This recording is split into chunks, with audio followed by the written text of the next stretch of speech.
여러분 안녕하세요. 펫셰프 김강산입니다.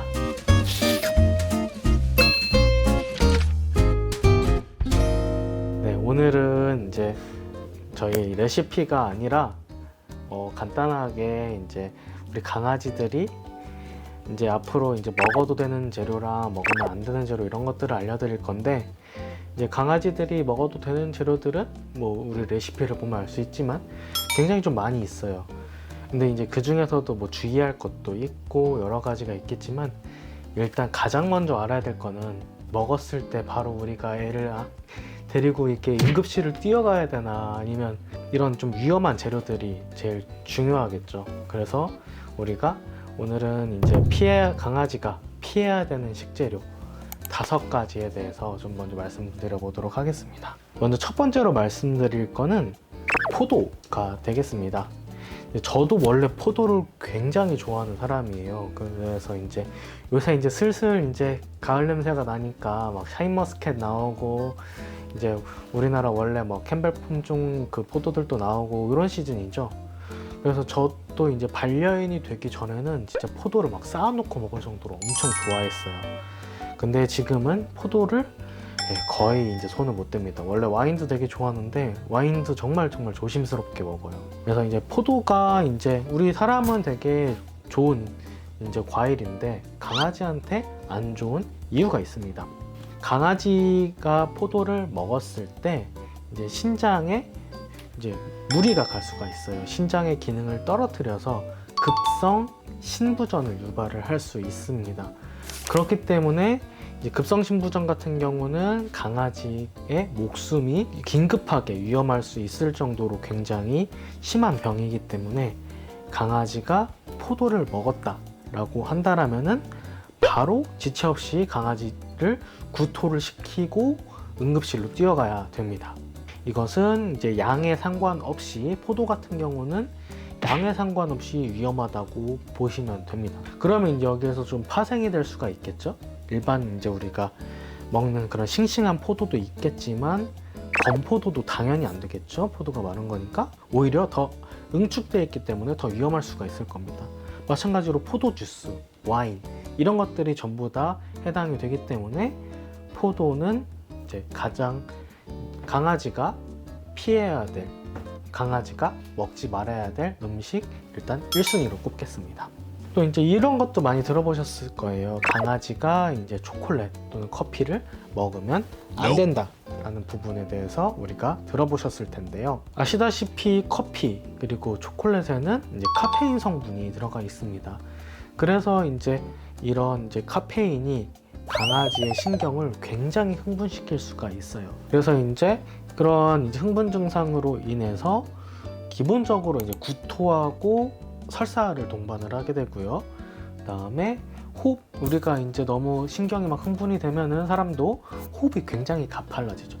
과호흡을 하게 되고, 그러면서 이제 우리가 입이 바싹바싹 마르는 것처럼 강아지도 마찬가지로 갈증을 느끼게 됩니다. 그리고 굉장히 이제 흥분을 하게 되죠. 커피를 많이 먹으면 화장실을 자주 가잖아요. 마찬가지로 이제 단뇨 증상이 같이 발생을 하고, 이 흥분이 이제 신경 흥분이 좀 극도로 일어났을 때 커피랑 초콜릿을 많이 먹은 상황이 되면 심박 이상, 그 다음에 경련과 발작, 그리고 심하면 이러한 증상들로 인해서 목숨을 잃을 수가 있습니다. 그렇기 때문에 초콜릿을 먹거나 커피를 먹었을 땐 마찬가지로 이제 구토를 유도해 주시고 또 바로 병원에 데리고 가주셔야 합니다. 세 번째로 이제 피해야 될 음식은, 요거는 사람마다 의견이 살짝 다를 수가 있습니다. 하지만 저는 피해야 되는 음식으로 분류를 하고 싶은데요. 바로 날고기입니다. 이제 우리가 생식을 주는 그런 경우도 있는데, 이제 제가 봤을 때는 아무래도 이제 날고기를 직접 급여를 하게 되면은 물론 비타민이라든지 그런 영양소들이 파괴가 덜 된다는 장점이 있기는 하지만, 우리가 이제 이게 도축돼서 바로 급여를 하는 건 아니잖아요. 그렇기 때문에 유통 과정 중에 살모넬라라든지 이콜리라든지 이런 세균들, 그리고 바이러스들의 이제 원물 자체가 감염이 될 수가 있습니다. 특히나 요즘같이 덥고 습한 그런 계절엔 이런 부분이 더 심해지겠죠. 그래서 이러한 원인들로 인해서 식중독의 원인이 될 수가 있기 때문에 날고기보다는 완벽하게 가열 조리된 그런 고기를 급여하는 것을 권장을 드리고 있습니다. 그리고 네 번째는 이 부분은 대부분의 이제 보호자님들이 아시는 식재료일 거예요. 바로 양파, 파입니다.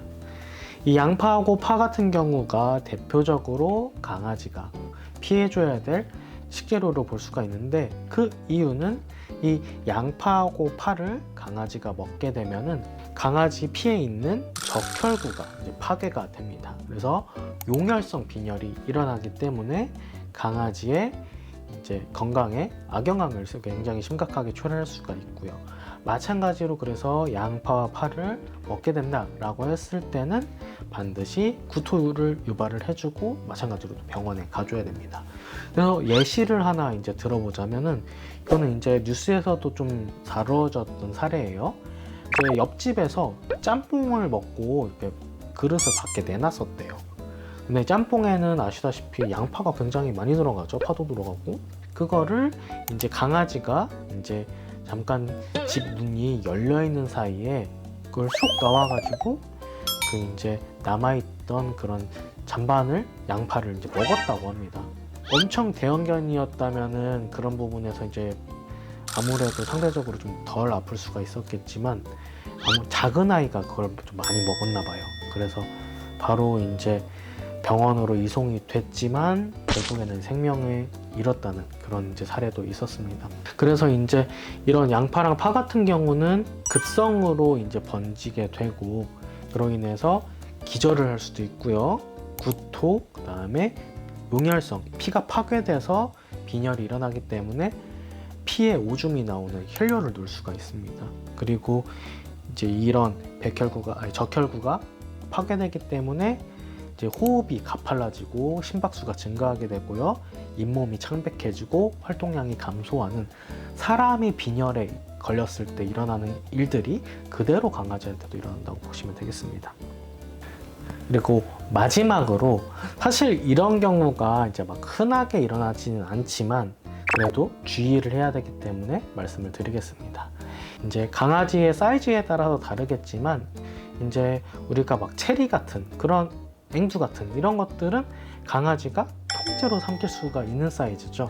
그렇기 때문에 이러한 이제 열매 과일의 딱딱한 씨앗 같은 경우는 강아지가 먹게서는 안 됩니다.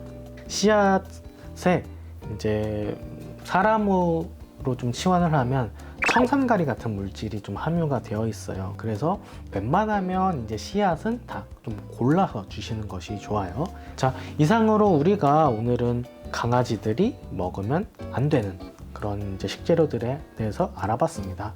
다음 시간에는 우리가 강아지한테 좋은 식재료들은 그럼 어떤 것들이 있을까, 이런 것들을 또 하나하나 살펴보도록 하겠습니다. 오늘 또 유익한 시간 되셨길 바라며 강아지와 행복한 하루 보내시길 바랍니다. 감사합니다.